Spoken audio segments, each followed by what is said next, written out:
or lots of Instagram photos of women with a particular body shape and size, but they're clearly the product of I'm not social media. They are the product of social media.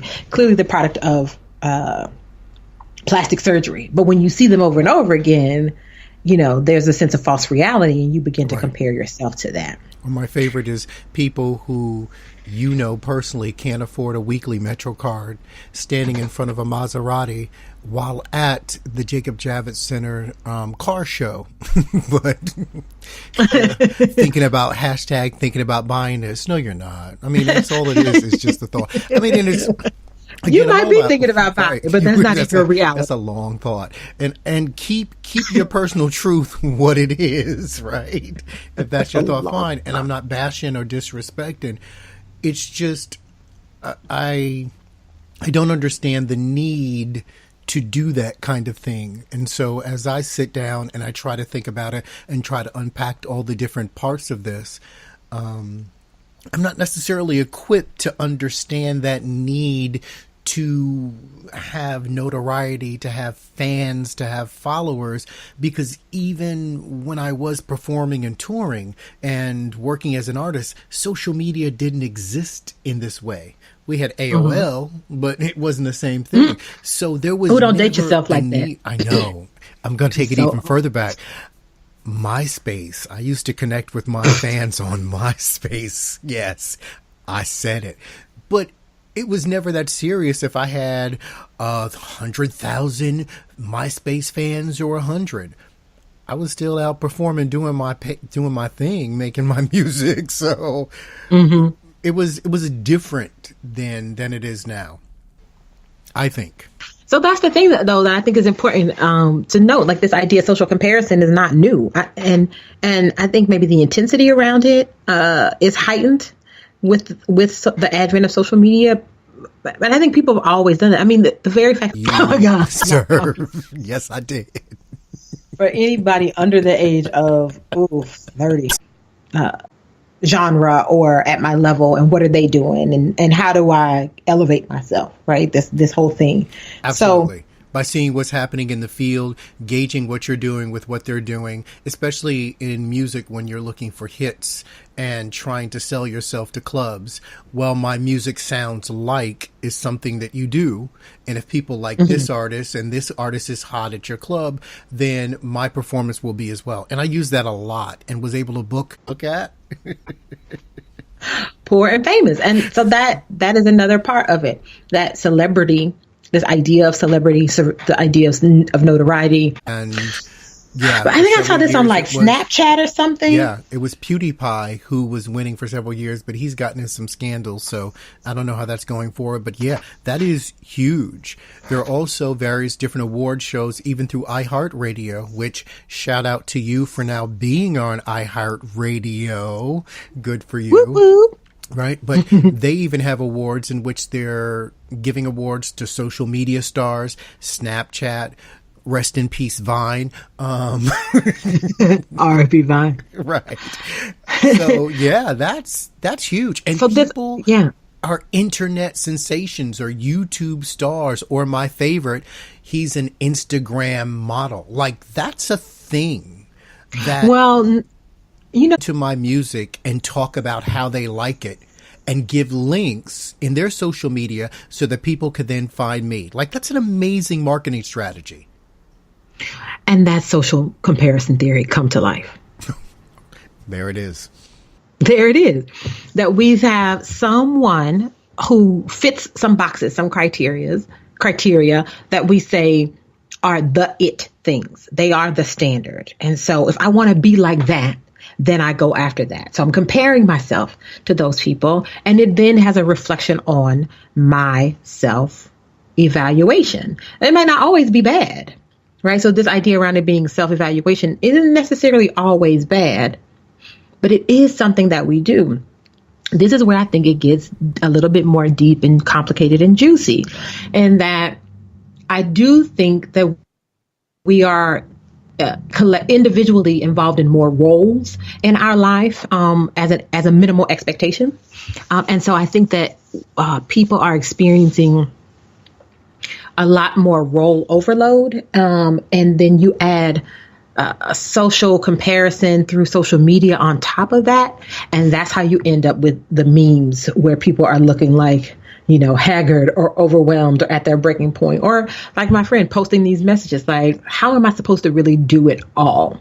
And we want to talk about role overload is described as an individual fulfilling multiple roles simultaneously, but lacking the resources to perform them.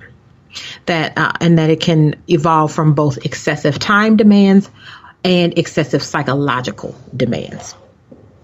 And so for certain people, there are this interaction between their individual roles as well as kind of consequences, or I don't know if that's the right word I want to use, outcomes related to particular social positions that they hold. So let me say it differently to say, like, if we want to talk about the experience of professional working women, that you could have role overload as a result of work, being a professional and all of the stresses and challenges and responsibilities associated with that, but also those associated with being a mother. And then you have this overlay of being a woman and the kind of external consequences thereof, in terms of there being different expectations in parenting and nurturing, et cetera, for women in the role of parenting than there are for men. And so when you have the kind of interaction between those two, you have this experience around role strain or role overload, where there really is more expected of you than you actually have the capacity to perform. So let me ask this. When you're in those spaces where you're being bombarded with those messages and images that may not be attainable for you because your resources can't actually achieve that. So, okay, I'm living in a certain situation. Maybe I'm living in a rural area. Maybe we have one car and it's breaks down every other week, right? We're trying to get back and forth. Because a lot of people living in a rural America, which, by the way, I need people to realize that inner cities are not the only places struggling in America. There's a whole rural part of America where people are really hurting and struggling, and shops are closing down, factories closing down, and people are in pain. So you have this, maybe my father worked at the factory and he lost his job. Maybe my mother's disabled. And I'm sitting there, I'm a 14, 15-year-old girl. I'm seeing a Kardashian. And they have this $50 thing of lip balm. And I'm saving my money from working down at the local market to get this $50 thing of lip balm because I want to feel better about myself. I want to be a part of this connected reality that I'm so disassociated from. How does that affect that person's psyche? Is that a good thing because it's telling them, hey, there's a world beyond your circumstances? Or is it a bad thing because it's forcing them to make economic choices that keep them in those circumstances? What are your thoughts around that? And this is where there are individual variables that come into play. So, and this is why I wanted to make sure that it was clear that I wasn't saying that social comparison is always a bad thing, because it depends on the individual. It could go both ways. For one, it could be a motivating factor. And we all know of the stories. I mean, I think half of, if not more than half of Manhattan and LA is full of people who've come from the central part of the world, the United States, to say, I'm going to make it big, right? Like, I'm going to get my bus ticket when I graduate from high school. Like, Absolutely. That's still a real thing that happened. Absolutely. I drove down 87 from Albany for that same reason. So, yes, you did, right? Yes, I did. I'm going to rent this room. I'm going to do have this. Exactly. I'm going to have 15 New roommates. York City is so different from Albany. I don't have a house. I got to have an apartment, but pay the rent of 3 houses on the block I grew up on? What? Right. And take shifts for the bed. Right. How many roommates I need to have for this studio apartment just to eat? Right. Right. And so it could be that serves as a motivator for somebody, but it also could be a sense of where it then can become internalized in terms of sense of shame. What I think matters is, and the difference in those two examples is the value attached to the social comparison. And I think a lot of what is happening is when people are starting to feel stress, and then if people move towards distress, people are overwhelmed, people are experiencing acute or chronic stress around these things, people are having like hits to their self-esteem or self-image, that comes out of seeking those things out for only superficial levels. If it's not attached or tied to something that has more value for you, that isn't rooted in a part of who you are, how you see the world, then that's where the problems come in, because there's a disconnect there in those instances. And it allows that comparison or that chasing thereof to be brittle, right? It's not a real thing. It really is an image. But it does beg an interesting question. I'm sorry.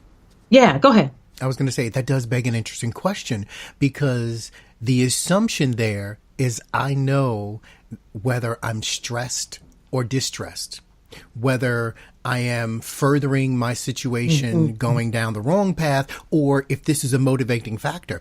How does one determine that in the absence of a mental health professional to sort of help you understand the things you're dealing with?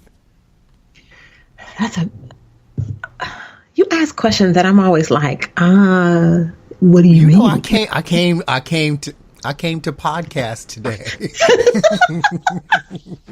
I came to do some things. We came to do it today because, I'm sure these are questions that the listeners have.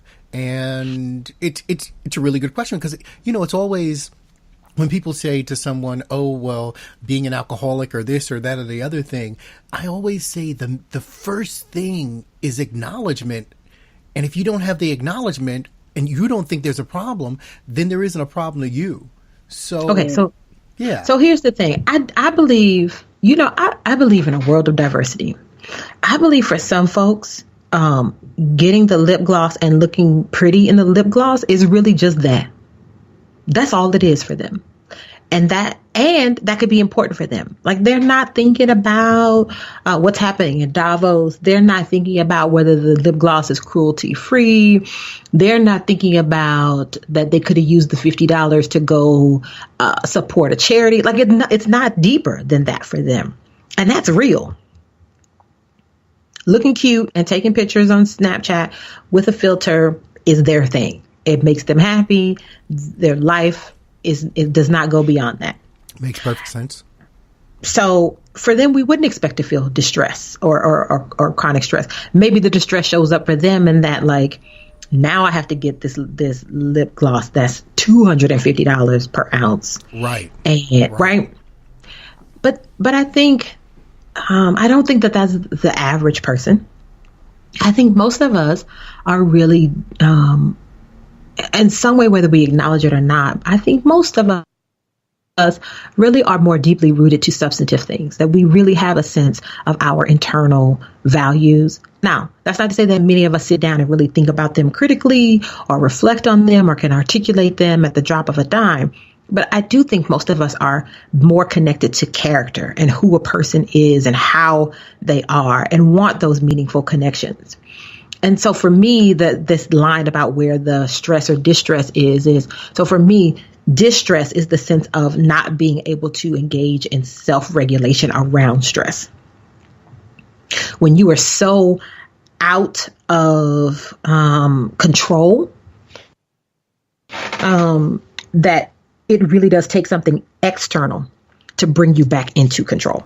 Whether that something external is a prescribed medication, whether that external is a self-medication, whether that external is a activity or a behavior, something. But when you have to go outside of yourself to bring back some sense of calm, some sense of stasis, some sense of control, those are moments in which you are distressed. And could that not be true for other things across the board? Like, this is just one of the ways that distress manifests itself. Yes. Is that correct? Yeah. Okay. Yes. This next part, I think, is what's really important and where the self-cast is going to happen. Where I think we all have so much